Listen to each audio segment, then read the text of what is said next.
And in no particular order, here we go. Starting with fact number 1, and that is Michael. In the Venezuelan Andes, there's a town called Mérida, and it has 2 entries in the Guinness Book of Records.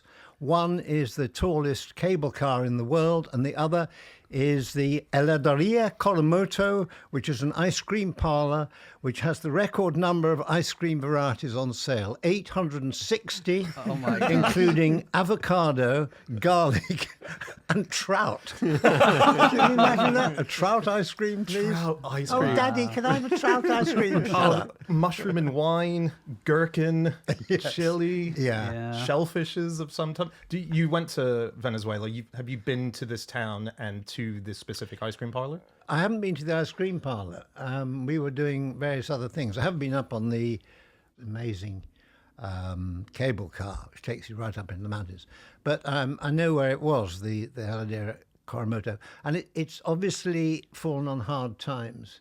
I think it may have been superseded now by some other, probably in China. There's another place that's got more varieties. I really like the sound of, I'm going to pronounce it wrong, pabellon criollo, which is a traditional food, but it's 5 different kinds of ice cream: beef, rice, plantain, cheese, and black beans. So 5 little scoops with a scoop of chili on top. So on the flip side, they've got Viagra Hope, which is blue like the pills. So maybe those two. Does it have any sort of natural ingredients, perhaps? It's only got honey and something else natural. They don't use. We know that everything is an aphrodisiac, really, isn't it? That's what they claim. Honey's an aphrodisiac for sure. Trout ice cream, I think, is not an aphrodisiac. They have kippers are the only thing I know that aren't an aphrodisiac.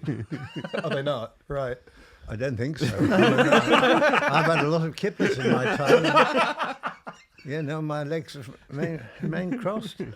I think you're right, Michael, that it's now not selling 800 flavors anymore. This was the glory days, but when the original owner was still trading. I think, and it's also been overtaken, not by somewhere in China, it's actually Mig and Mutt's Craft Creamery in Colorado. Oh, God. Really? Yeah. Gosh. Well, how many do they do? And do they do garlic? I think it's they must have more than 860, so I can't imagine garlic isn't in there. Colorado would be full of drugs, wouldn't it? Imagine if you walked in and you said, "Do you have raspberry ripple?" and they go, "Oh, damn it!" Yes, exactly. Chocolate. Ooh. But you did do the cable car. Yeah. Which sounds. I mean, it looks. I mean, I don't really like cable cars where you're floating over a big wood. It looks terrifying. I don't really, and they're big gondolas, and they take about 40 people. So not only are you hanging from these very slim cables, you've got 40 very large, Venezuelans also travelling with you. Yeah. But the thing is, it's not a continuous ride. You have to stop at various places and get into another one, and so there are 4 stages. But it is. I mean, it's amazing if you. Imagine if you're a sort of geography teacher, you take a class up there and they could see all the different environments from the river valley with all its agriculture and all that, and the city itself, to the very top where it's all completely bleak, and there's you end up alongside the highest peak in the Venezuelan Andes. It's pretty amazing. I read that chapter in I read your book, but in that chapter you talk about it, and you say that it's an hour journey basically to get to the top. Yes. But in that time, you're traveling basically half the height of Everest. Yeah. So when you get to the top, the oxygen level has changed vastly, and you're all giddy, and there's all these signs in the gondola that are sort of talking about, how you feeling? How's the old ticker doing? Is it feeling okay? Really? Yeah, I mean, it's quite extraordinary that people get in downtown. It seems like getting on a bus or something, and it's quite warm in Mérida. And you see these some people like party goers and tiny little girls in slim dresses, with sleeveless dresses and all that, and short skirts, and they're going up to half the height of Everest. Wow. I read that it was there because originally there was a ski track there. Ski slopes, because there was a big old glacier there, which you could see from the city, but now it's gone. The glacier's gone in the last 2 years. Wow. And they thought, well, it may return, but it's now gone for good. So there are a lot of things in the cable car saying this is how the planet is changing, everywhere you go. Yeah. And Venezuela has no snow anymore. Yeah. Michael, did you see? Because I was reading about some of the amazing creatures that live. I mean, it's a huge country. Yes. It's equatorial. It's got a lot of amazing wild Yeah. spaces. So there is the Mérida cable car frog, which you might have seen. What? What, lives in the cable car or where? Or leaves at He one takes of your the stations? tickets. Yes. Hello? Can you call me Frank, please? It just lives very near the stations of the cable car, and and it's been found nowhere else. So it's now called. That's very interesting. Is it? Sorry to say, is Yeah. it found at the top and the bottom? So you can imagine that, like, it travels from one place to the other to mate, maybe, or to migrate. That's it. The males 15,000 feet to mate. That's that. You've got to really love somebody, haven't you? They've all got their kippers ready. Honestly, the Assenborough, the great migration of the cable car frog, they're just all of them in one gondola, just heading up. Yeah. Okay. The oil bird. Oh, I don't know if you saw this. Yes, actually, I did amazing. hear about the oil birds. I hope it's not, because in the olden days they used to take oily birds and then use them as candles. I hope it's not that. I'm really sorry to say it, James. It is. They did use them Yeah. Did they? God. They had a very high fat content, and I'm afraid it's especially the baby oil birds. Oh no! And they basically were burnt down to make oil. They're an amazing animal. They're the only bird, or one of very, very few birds, which uses echolocation. Yes. So we're used to that in bats, but they make Yeah. this stream of high-pitched calls to navigate, because they live in very dark caves, and that's how they get around. God. Another animal they had in Venezuela was a guinea pig the size of a Fiat 500. Just one? And did It you was see a that? number Did you of see them. that when you were there, Mike? Yeah. I saw lots of Fiat 500s, but none of them looked Did you like check a for guinea whiskers? bird. Yeah. Yeah, I didn't. They didn't have fur all over them. I'm at afraid all. it was many hundreds of thousands of years ago. We only know about them because of their teeth, and we've extrapolated the size. Wow. But they were 10 times the mass of the largest living rodent today. God. Wow. Which Fantastic. is the largest living rodent, also in Venezuela, is. Did you see that? It's the capybara, which is apparently the largest living rodent. Have you seen one? Yeah. Yes. Well, You don't look very impressed. No, they're a bit sort of sad, really. When They you went looked to- like they were supposed to be a model for another kind of creature, but they didn't get the fitting. So it's just very basic: 4 legs and a sort of back and a nose. But there's nothing very distinguished about them. When you went to Peru, did you eat guinea pig? Because that's like a big delicacy over there. And every market, they sell guinea pig and stuff. Yeah, not knowingly. No, I mean seriously, you don't never know half the time what you're eating. Are you one, when you go to all these different countries, that you like to try different foods that they have and stuff, or are you not really? You'd rather have your No, kippers? I like to, because it's part of getting to know people and meeting people. Is hospitality offered has to be taken, otherwise people get a bit offended. And also there's this feeling that you're going abroad with the food, you'll be horrible. We're going to France. Yet the people in these countries don't want to poison themselves. They're not making bad food and wishing they had McDonald's or something like that. They make strange ingredients sometimes, but always very, very well cooked. Yeah. I so wish you were the opposite, that you would go to the ice cream shop and just go, vanilla, please. Yes, yeah. Well, yeah. I think I might have said this before on this show. One of my favourite Beatles facts is that when the Beatles went to India for their great, spiritual awakening and all of this, Ringo Starr took a suitcase of baked beans with him, like full chock-a-block, just so he didn't run out of baked beans. I love that. Yeah. When we did Around the World in 80 Days, I remember that the sound man, Ron, he didn't like foreign food, and we'd got all these tins of canned food, and we ended up on a dhow, which is very basic. There's no cabins or anything like that. You all sleep on deck together. Is that a boat? Sorry, a dhow. A boat, yes, a dhow. So it's the old sailing boat they use around the African coast and on the Gulf, Persian Gulf and all that. So we got on the thing, and it comes to the evening, and they're sort of, the guys are all fishermen from India, very not wealthy at all, and so we get our food out, and they get their food out, and the first thing that gets out is a tuna from Sainsbury's, and it sort of comes out of the can like a sort of oily mass. It goes boing boing onto the plate and sort of wobbles there a bit, and it's sweating slightly. I said, right, we're going to have that. And these guys, these wonderful guys, the fishermen said, please, I could see that some of us didn't really like this. We're making a curry, we'll share it with you. And they did. And from then on, we always ate what they ate. The tins were put to one side. Yeah, that's the better and the way to- food they ate was absolutely fine. Yeah. Did Ron stay with the tins? Right, yeah. Ron, we threw him overboard with a tin strapped to him. Yeah. I noticed, Michael, in your book that Venezuela is your 100th country that you have visited.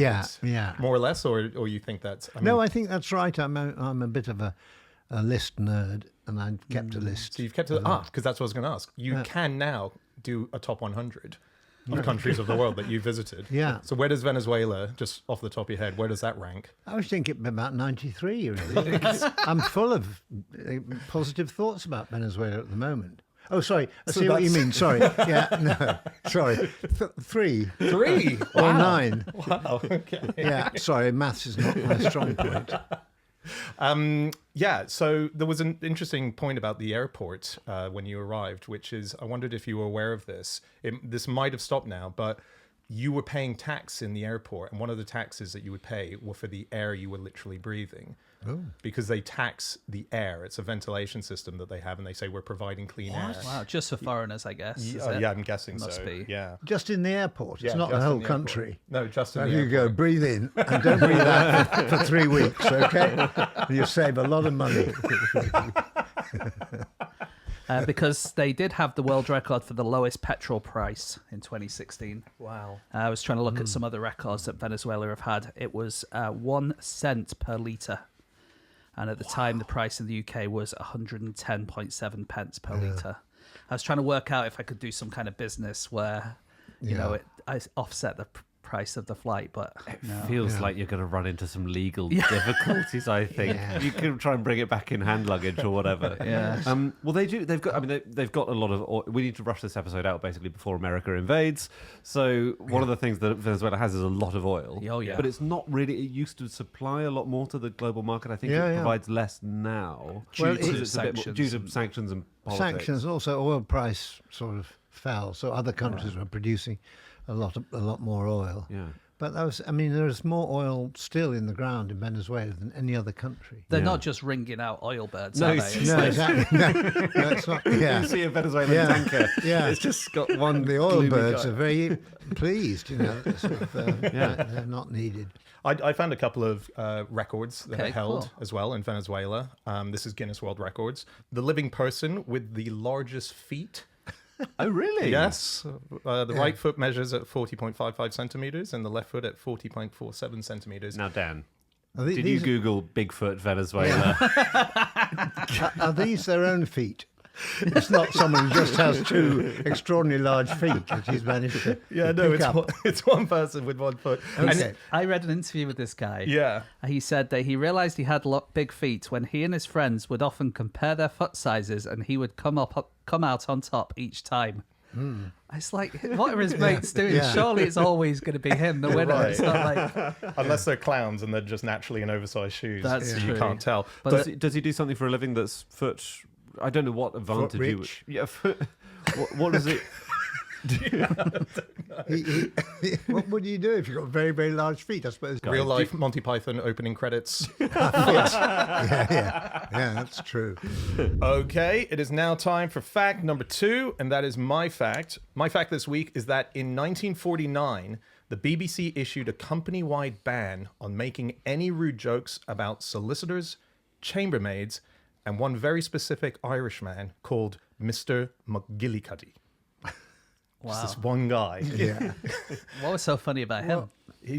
There was people who continued to make jokes about this man, Ross McGillicuddy of the Reeks. Of the Reeks, yes, McGillicuddy's Reeks. I've heard of that. Well, there you go. Yeah, And I yeah. imagine there was fun to be had. It is quite a funny name, isn't it? You can't be a comedian. Oh, we got that. But what had happened was there was a comic called Leonard Henry, not Lenny Henry, Leonard Henry.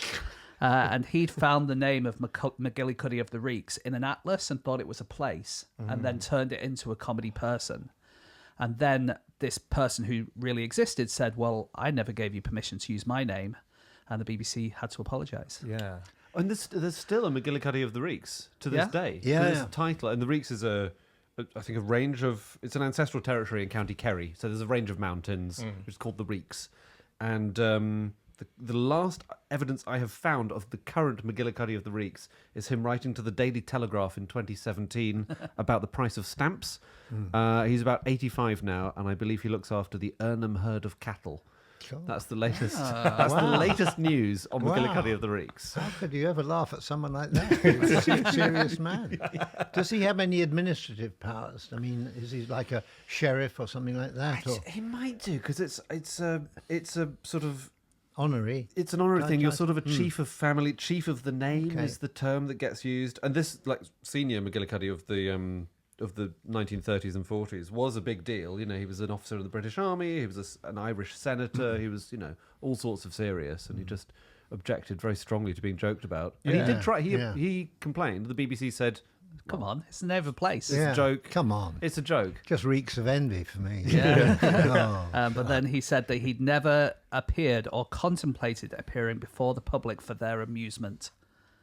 So you must apologise immediately. Right. And the BBC caved. They did, and they produced this thing called the Green Book, unofficially called the Green Book. It was a pamphlet that was sent internally, and it was largely sent to people kind of like Spike Milligan and comedians of that ilk who were writing not topical shows necessarily, but shows that were going out live weekly. And so it came with a long list of things, jokes about lavatories, immorality of any kind. You couldn't make any suggestive references to honeymoon couples, fig leaves, ladies' underwear, baskets, because baskets could be used as innuendo in sexual relation. You could, a nicely placed basket in a sentence could suggest sex. What? Yeah, it was used as a replacement word, let's say. I'm sure Shakespeare used baskets in the vagina. He must have been. Sainsbury's must have been a hotbed. Did you ever come across the censors yourselves, Michael? We had some censorship on Python. Yeah. What did they object to? They objected to the word masturbation. Oh yeah. What it is? I'll give you the context of that. So you didn't just come out and say, "Oh, we love the latest sketch, Michael. We're not it's all sure right. it's it was cut out of the parrot sketch. We're not sure who was. I'm not interested in masturbation. No, the context was we did a sort of northern quiz show, sort of an on-stage thing where people came on stage, and it was a very nice item where people had to come up and sum up Proust's. It was officially called the All England Summarised Proust Summarised competition. Proust competition. So they had 15 seconds to summarise Proust. Anyway, the ones who comes up and they get a little cheery Wilfred Pickle sort of, "Hello, how are you? Yeah. What are your hobbies?" And this man's hobbies were strangling animals, golf, and masturbating.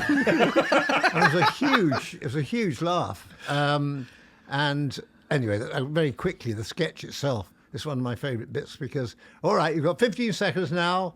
Summarise Proust and his masterwork, and all the various volumes of Proust were on a sort of thermometer.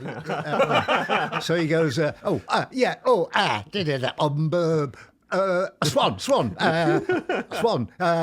swan comes along, swan, and bing, sorry. But the BBC said you can't. They reviewed the tape and said you can't say masturbating. So you'll have to cut it out. And in those days, we recorded on tape, so you had to physically cut the tape. So our director said he cut the thing out, the word masturbating, but he left the gap, which is brilliant. So you hear, what are your hobbies? Strangling animals, golf. Huge laugh.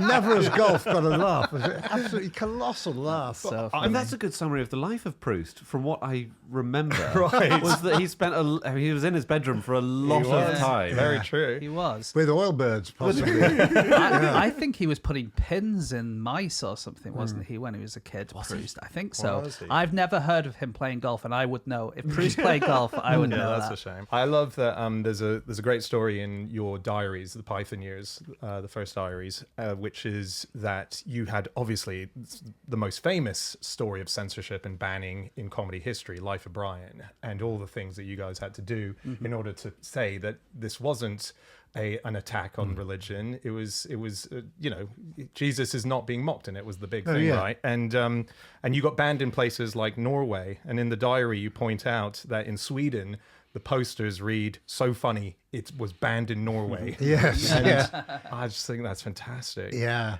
And because there was a great moment, because it did get banned in a lot of places from cinema altogether. And one of those places was in Wales. And that was overturned by the mayor, Sue Jones-Davies, who happened to be in The Life of Brian. So she was an actor. She was Brian's girlfriend, skipping around naked. Oh, She was the yeah. revolutionary leader. Yeah. So she suddenly becomes mayor of Aberystwyth, and for one night she says, "I'm going to sort of overturn the ban." That's so And funny. Terry and myself and her went to the local Odeon in Aberystwyth with arms linked, like we were on the sort of Thelma March or something like that, and we saw one night of Life of Brian. I think it was banned the night after that. Yeah. I was looking at a few songs that maybe should have been banned, because the BBC had a lot of rules about songs as well. Yeah. So they banned things like My Generation by The Who. Really? 60s classic. That was Why? banned, not because of any profanity. It was banned because it has a stammer in it. It's very People, interesting. but Why don't you instead of Yeah, yeah. fade away? yeah, and that was just that, like, people with a stammer will find that offensive. Interesting. Space Oddity by David Bowie was banned because I think it was banned until Neil Armstrong had safely got back to Earth. Oh, really? Et al. Okay. And Yeah. Armstrong and Collins, Ah, because they yeah. thought, it's a bit sensationalist. Oh, and- okay. Yeah. Lyrically, he's stuck in Yeah. a tin can, of course. Right. Yeah. Yeah, that makes sense. But there's this whole genre of songs called dirty blues from the 20s and 30s. They're all black singers, many women, but the lyrics and the song titles are so extraordinarily rude that I can't believe the songs were released, basically. So I just want to give you a few of them. Go for it. Please Warm My Wiener. I mean, they're single entendres, Yeah. basically. Yeah, they I are mean, single they were really entendres, yeah. popular, but Wiener. Get 'em from the Peanut Man, brackets, hot nuts. Yeah. Lil Johnson was one of the women singing these. Let Me Roll Your Lemon, sort of just about a double entendre. My Stove is in Good Condition. Any news of her basket? Anybody want to buy my cabbage? That's not rude. Well, This the is- way she sings it, it's very. It's You very sound clever. like sort of Gordon Ramsay songbook, really. Margaret Carter. There are loads of cooking ones. So Margaret Carter had "I want plenty grease in my frying pan." Yeah. And Memphis Minnie had "I'm selling my pork chops, but I'm giving my gravy away." Oh, right, Which has lost me completely. Is that like my Yeah. milkshake brings all the boys to the yard? I think it is, but with more Do you pork. think it sort of, more sex took place in the kitchen than anywhere else? It sounds like it. Yeah. Must be. Do you know whose was the first song banned from the BBC? It's someone you've all heard of. So, okay. 1933. 1930. Adolf Hitler with his Seminal Chancellor's Waltz. 33. Someone we've all heard of. Someone you've all heard of. Someone from my part of the world. Your part George of the world. Foreman. I was about to say George Foreman. George Formby. Foreman. George Formby, yeah. Yeah. His song "With My Little Ukulele in Hand" was banned, but he was a real double entendre Yes, merchant, wasn't he? yeah. Like one of his songs, "My Little Stick of Blackpool Rock," goes, Yeah. "It may be sticky, but I never complain. It's nice to have a nibble on it now and again." Oh, so Again, it's sort of... they're it's all food double again. entendres all the way through. Yeah. very interesting. There was a number one hit in the UK, which was a very famous song, Je t'aime. Oh yeah. Serge yes. Gainsbourg, Oh, Jane yeah. Birkin. That was banned as well. I read this in the Monkey Diaries, Jane Birkin's diaries. Other diaries are available. Just saying. And the problem that they had was it got too popular. It got so popular that it made it to number one. And so in order to be able to play it within the charts, they had to get an orchestral version of it and just play it completely without any voice at all. Yeah. Because it wasn't even the lyrics, it was the moaning. Yes, That was exactly. the big problem of the Right. song. It was a breathing, wasn't it? Was the Yeah. thing. Yeah. And all these, My Generation, all this is why Radio Caroline became a big thing. Is that pirate? Offshore pirate radio, Right, because no one was playing any of these songs. I got one that I really like, which is a King Charles. I didn't realize he was part of the reviews in Cambridge when he was there. He did Footlight Smokers, and he was part of them. What does that mean? Sorry. So You get up people, on stage and you do sort of funny things, don't you? Yeah, exactly. Oh, okay, it's like comedy stuff. It's comedy stuff. It's comedy, yeah. It's a smoking room, yeah. You and Terry Jones were in Oxford, but Eric Idle and John Cleese and Graham Chapman would have been part of the Cambridge Footlights, you know, Beyond the Fringe, all that. And so he was part of the Cambridge Footlights. And there's a story that goes that they were not allowed to make fun of him or his family while he was part of the Footlights, which is pretty amazing. And he did a few reviews. He was on stage quite a lot, and I just want to find this one detail. I'm so sorry. I'm just going to. He was in the Magic Circle as well, wasn't he? When he was Prince Charles, yeah.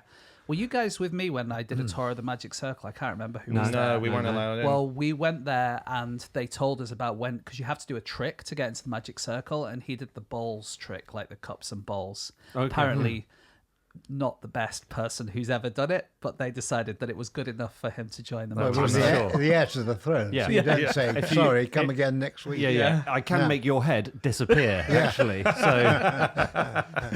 Yeah. I've got the detail. So he took part in 2 reviews. One was called Revolution, with a U instead of the O in the middle, and risky. Quietly Flows the Don. And so you weren't allowed to make any jokes about him or royalty, but also the first play got in a bit of trouble in 1969 because they were putting it on a Sunday. And the Lord's Day Observance Society got in touch and said, absolutely not. So it's basically a society looking out for anything going on a Sunday that shouldn't be. And The ironic thing about them is they can only work on Sundays. They can't do anything on a Saturday, right? Yes, exactly. Yeah. But yeah, apparently it was quite odd because, you know, when he was on stage, they would sell tickets to the smokers, as they were called, the performances that you could go to. And they were fielding calls from Japan saying, how many tickets are available? We have a full plane load of tourists who are ready to fly over to see the Prince in performance. Well, there we are. He's still performing, isn't he, really?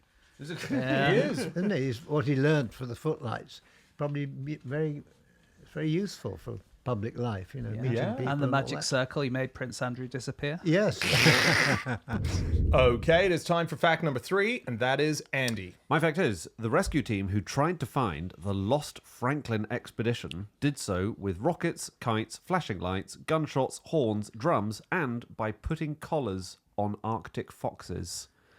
Wow. Yeah. Yeah. So it didn't work, we should say, No, sadly. were the collars, was this before they had sort of radio equipment? So, I mean, you just put the collars on. There was no recording device. Yeah, 100%. So what they did, this is in the 1840s and 50s. Yeah. This expedition, which you've written about, Michael, went north over Canada. They were trying to find a shorter route through the Arctic because that would be amazing for shipping. This fabled thing called the Northwest Passage, and it would cut thousands of miles So off. this is before the Panama Canal, right? Yes, it is. So Yeah, they yeah. previously had to go all the way down South America. Exactly, and it's just a very, very long route to sail from Europe to Asia, basically. So if you could find the Northwest Passage, it would be a huge boon to mankind. And this expedition went out, the Franklin expedition, 2 ships, Terra and Erebus. Am I pronouncing that right? Erebus, I think it is, yeah. Terra and Erebus.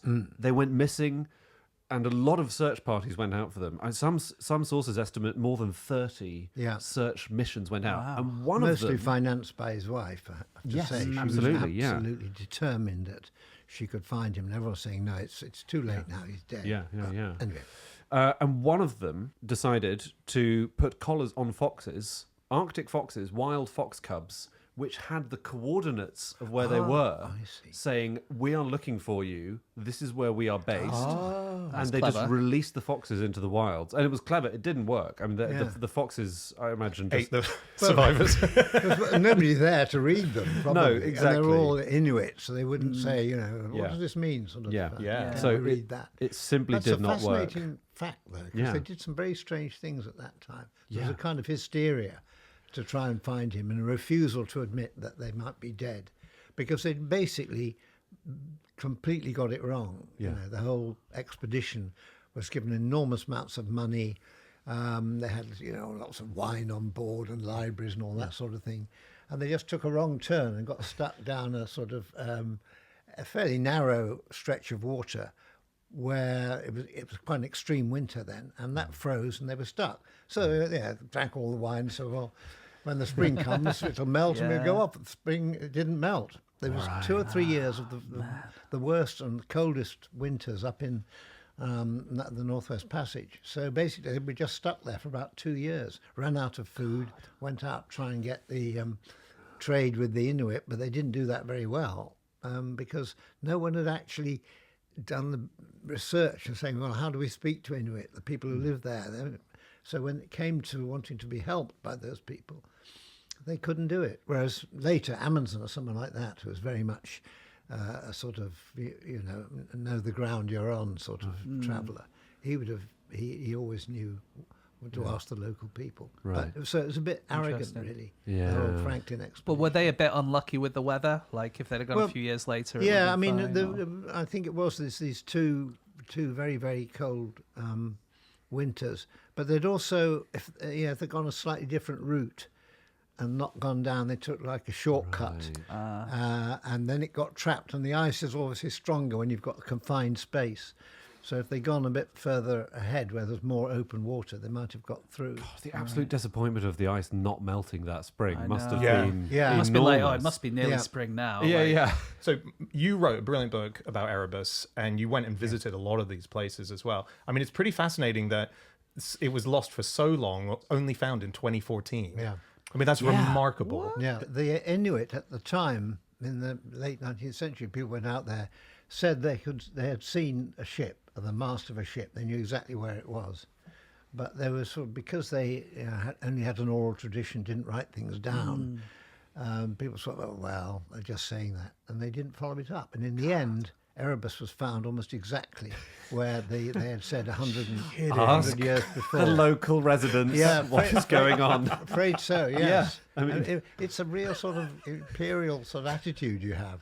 No, you don't know this. You just lived here for 500 years. Yeah. We know. I because think we, the 31st expedition, Yes. will be the ones to Yeah. find them without any help from you guys. Thank Okay, you. collared wolves, off Yeah. you go. Oh, You know- I should say where I saw I've seen one of these collars in the flesh. It's so exciting. Oh, wow. There's a few of us with words on it. yeah, Really? and the coordinates, and it's behind the scenes at the Royal Geographical Society, which I believe you have been president. I was president for 3 years. Yeah. And they have in the back rooms. They have these amazing collections of extraordinary stuff. Because it was founded in 1830 and. Yeah. Basically contributed to founding geography as a discipline. Geography is a much Yeah. newer area of study Yeah. than many others. So it's an incredible place. And they've got these collars there. It's amazing to see. Very cool. Yeah. The thing is, which is quite interesting, I think, that one of the many attempts to sort of find out where they were was a ship called HMS Resolution. That was about sort of 5 years after they left. And the desk from the captain's cabin in HMS Resolution is the desk in the White House. Oh, You'll in the see Oval Office. in all Is the it? White House offices, yeah. I have heard it called the Resolution Desk, and Yeah, I've not found what the... that came from the search for Franklin. Isn't Trump just trying to turn that into a solid gold desk? Or He'll be, something? he'll Yeah. be, Yes. he'll be Yeah. guilting that right now. Yeah. I read that they took 8,000 tins of food for the voyage. Sound like Ron. exactly. Sound like you're Ron. Either in 7-7, yeah. and and no bloody tin opener. Oh, come on. We could ask the locals. No, no. and 7,088 pounds of tobacco, which, according to my calculation, in today's money would be enough for 3 million cigarettes. Yeah. Wow. Which Yeah. would be enough, wouldn't it? But I think a lot of people thought that the tins were the problem, right? So the men yes. a lot of the men went away from the ship, maybe to try and find a way off somewhere. But they walked away with a load of stuff they wouldn't really need, like button polish and curtain rods and a writing Yes. desk and stuff. Tennis And people- rackets. And Yeah, exactly. And people thought, well, maybe they went mad. And I think now we do think that there was some lead poisoning. And for a long time, they thought it was the tins of food because they were soldered with lead. Yeah. Now I think we're not quite so sure. It might have been because the pipes in the boat had lead in them. Yeah. Because the levels of lead were so high that it couldn't just be leached from the tins. How interesting. And was it about 150 men in total? 129, I believe. Okay, was right. like all hands on both ships. Not one of them survived. Yeah. yeah. And is this right, Michael? I read this and it sounded too wild to be true to me, but is it the case that when you went out looking and writing the book that there's bits where in the snow their footprints are sort of fossilized, that you can see them in the ground?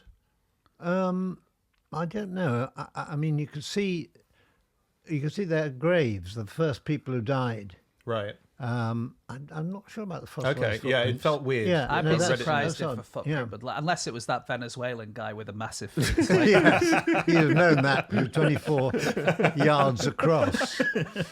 Died of large feet. And unable to cut his toenails. Probably needed some lumberjacks to get in there. But they did find a lot of very well-preserved bodies, I believe. And I don't know if I think they must have been dug up, but bodies were found in 1984, incredibly well-preserved. And you could see they had blue eyes. So there was a crew member called John Torrington who was found 138 years after he died. But he was put on People magazine's list of the most intriguing people of 1984. Really? Yeah. So Wow. bit of But posthumous recognition, which I suppose is nice. But you are on ice. You know, that's what they say absolutely. about places like Everest. Yes, cryogenic sort of situation. Like when Yeah, they found yeah. Mallory's body was just still Mallory's body. It was there. But they didn't Yeah. get that many. Not that many were brought back, actually. We should say Lady Franklin as well. Yeah. So John Franklin was the commander of the whole mission, wasn't Yes, he? yeah, exactly, yeah. And I think there were questions about whether he was suitable, whether he was the best man for the job. Absolutely. For a start, Franklin wasn't the first person they wanted to lead it. They wanted James Clark Ross to lead it because he had extraordinary success in Antarctica in 1841. And they had circumnavigated Antarctica and stood on places that no human being had ever been before. But he didn't want to do it, quite rightly.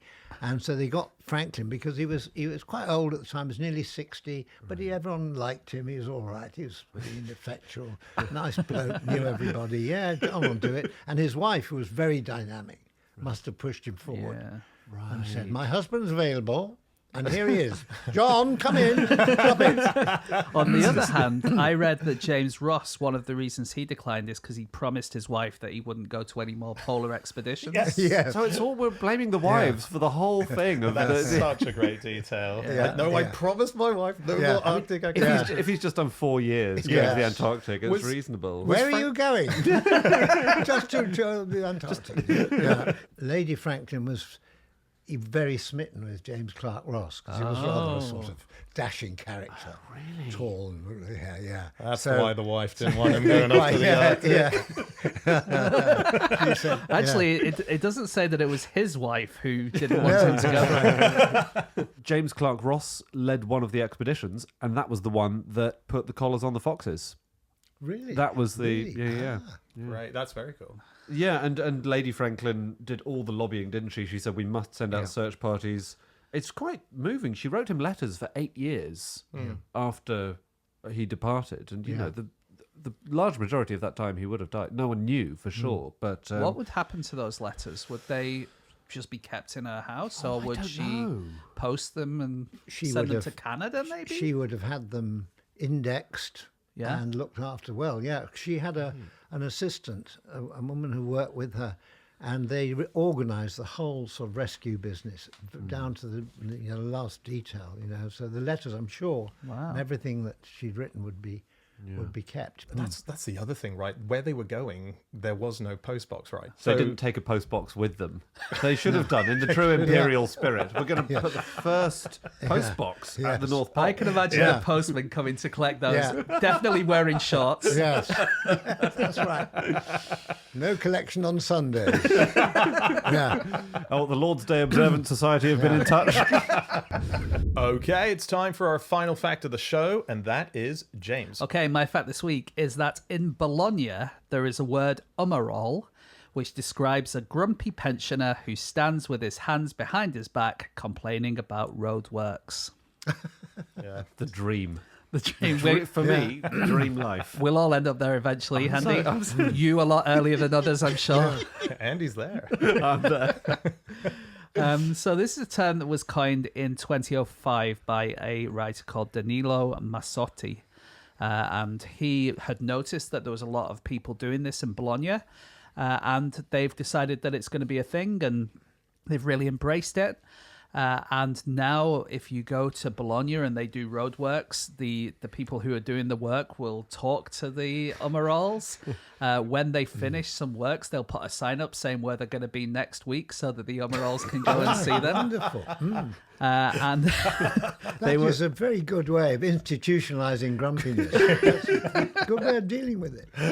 and there was a Burger King advert in 2016 about these guys, and in 2021 the word entered the official Italian dictionary. Incredible. So this is a real proper thing now. But isn't it? Omerol sounds really nice, and well, it sounds a bit like a laxative, to be honest. It's a very glamorous term for grumpy old men. Isn't Yeah, it? but also it doesn't sound very Italian, I think. Umarali. Umarali. I think. Yeah. That's the way you pronounce it. Yeah. Oh yeah, but he's it comes from a Bolognian like regional dialect word meaning little guy.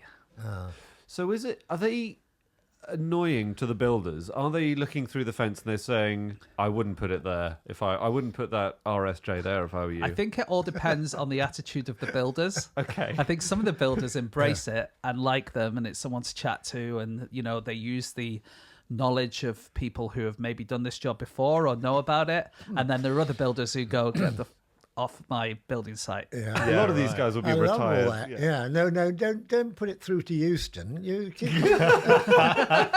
Oh, all right. But we've made the tunnels. Well, you should have asked us. Yeah. I just think a lot of these guys are going to be retired solicitors or people who are not Oh yeah. builders. It's you a know. lovely thought that they kind of stand with their arms behind their backs. There's kind of like a sort of, that's their costume. In Villa Santa, which is near Monza in the north of Italy, they have officially used these Umarols, and the local government have spoken to them and said, right, you can stand next to this bit of roadworks and let us know if anything's wrong. So they're like professional Umarols that's helping right. the government. Yeah. The snitches as well, basically. Yeah, that's true. That's I didn't largely think what of it it like would be. that. But I found online you can get a 3D printed model of an Umarol for your desk. Oh. And the idea is you just pop him here and he will look there at the work you're doing. That is a brilliant idea. Yeah. You'll get a lot more done because you're so Yes. frightened that he's going to complain. It's lovely. Yeah. It's so sweet. I feel like I would very happily, even if, because I don't speak the language, just listen to a live stream of just the old men. Yes, yeah. Yeah, and I think the theory is a lot of these guys, well, they're all retired. Yeah. And I think part of the theory is their wives do not want them around the house all day. So very much like Lady Franklin, they've said, why don't you pop out and discover the Northwest Passage? And quite often what they'll do is they'll go in the morning, have their cappuccino, sit around, chat about the football scores or whatever.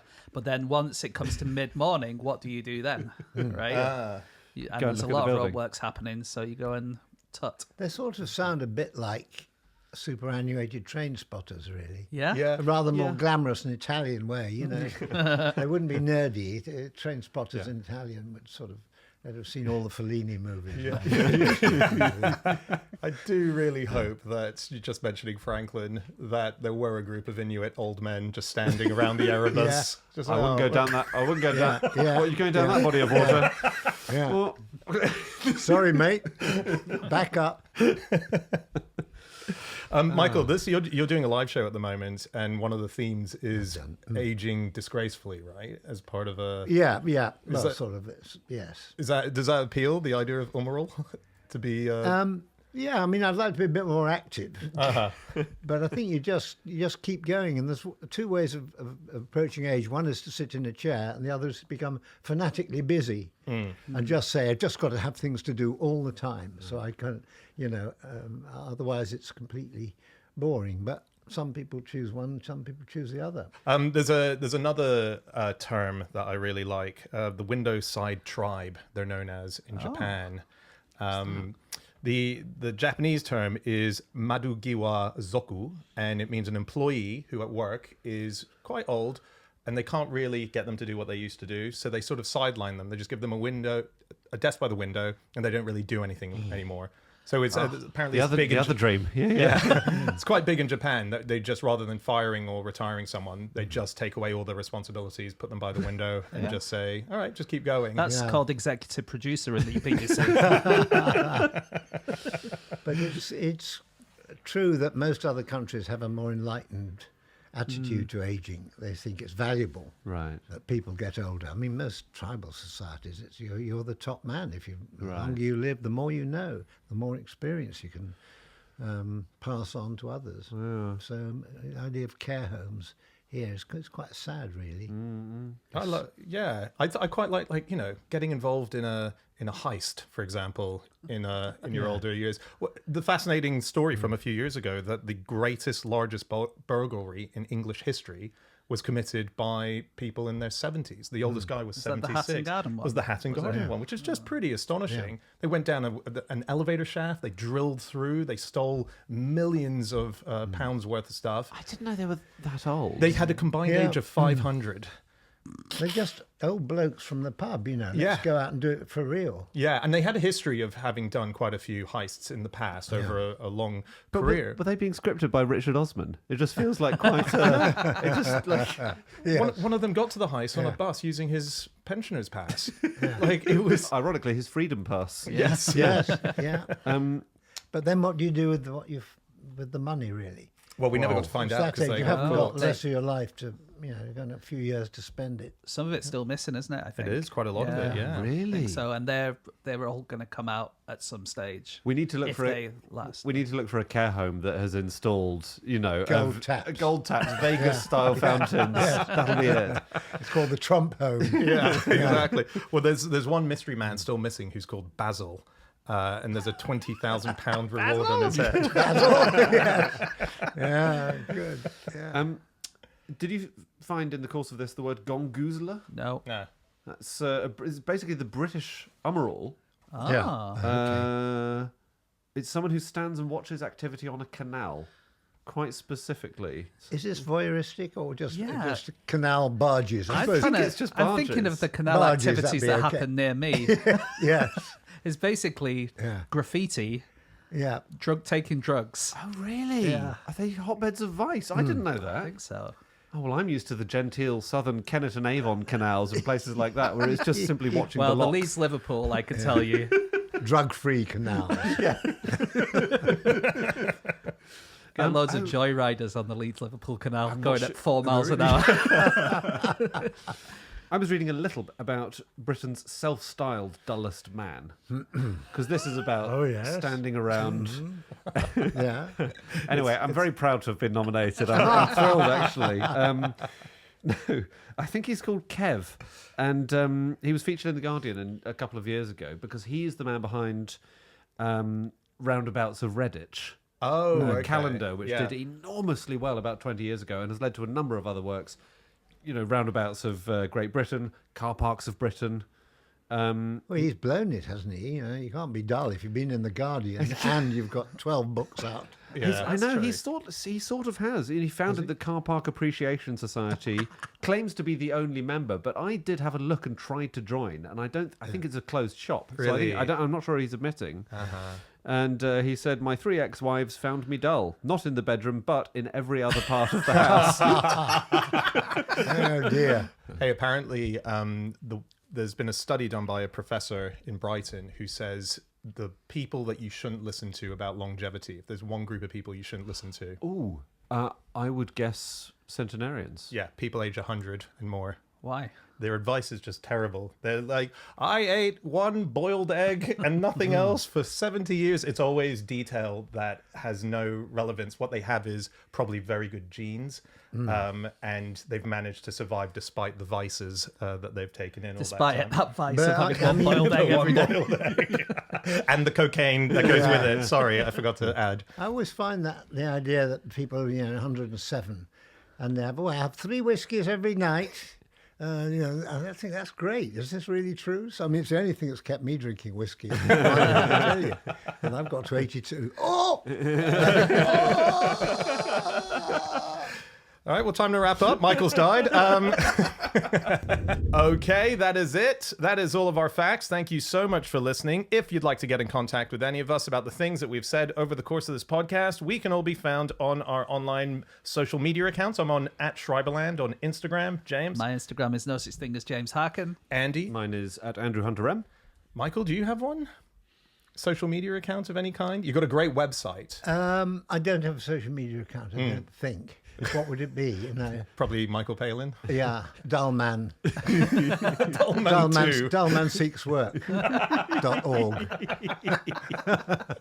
Yeah, no, but michaelpalin.com, I believe it is, if you go to your website. Venezuela is out now in hardback as a book. It's also a TV series that you can find that was on Channel 5. And if you want to get through to any of us on the show, podcast@qi.com, that's our email address. Send us a message there. Tell us extra facts about Venezuela, about ice creams you've tasted, all that stuff. And some of those messages are going to make their way to our bonus episode, Drop Us a Line, which is where we read out all of your facts and emails. You can find that as part of Club Fish. That's our secret members club. So just go to nosuchthingasafish.com. You'll find all the details there. And come back again next week because we'll be back with another episode. We will see you then. Goodbye.